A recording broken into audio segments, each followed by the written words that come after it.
ప్రధాన కార్యదర్శి. ఏం పోస్ట్ అండి! ఆ, మీ బాధ్యతలు కష్టం కదా! కష్టంగానే ఉంటాయి, కానీ కష్టమైనా కూడా ఇష్టంగా పనిచేసే ఏది కూడా కష్టం కాదు కదా. అందుకే మీరు ఈ పార్టీలో కంటిన్యూ కాగలుగుతున్నారు. అవును, అవునండి. కష్టాన్ని కూడా ఇష్టంగా భావిస్తున్నారు కాబట్టి. మరి తప్పకుండా కదా. ఇప్పుడు కష్టమైనా కూడా, ఎంత కష్టమైనా మనం దాన్ని ఇష్టంగా తీసుకొని చేసినామంటే సక్సెస్ కాగలుగుతాం. అంతే. మరి నువ్వు అది చాలా ఈజీ అయిన పని కూడా నువ్వు కష్టంగా భావించినావంటే అది ఫెయిల్, అట్టర్ ఫ్లాప్ అవుతుంది. అట్టర్ ఫ్లాప్ అవుతుంది. మరి కరెక్ట్. కానీ ఇందులో మీరు ఈ పార్టీలో అంతర్జాతీయ ప్రధాన కార్యదర్శిగా ఎటువంటి కష్టాలని ఇష్టాలుగా భావించి పనిచేశారండి?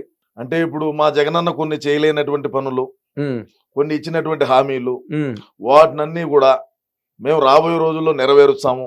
ఉమ్, రాబోయే రోజుల్లో మా 2024లో రేపు ఉమ్, మా పార్టీ అధికారంలోకి వచ్చిన తర్వాత 730 హామీలు ఏవైతే ఇచ్చినామో ఉమ్, వాటిని అన్నిటిని కూడా మేము నెరవేరుస్తాము. మా అన్న నెరవేర్చినప్పటికీ ఉమ్, అన్నతో నేను కొట్లాడైనా సరే ఉమ్, నేను ఈ పనులు నెరవేర్చగలుగుతాను, ఉమ్, నన్ను నమ్మండి.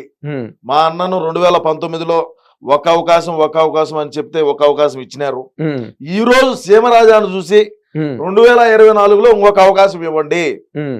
సీమరాజాన్ని చూసి చూసి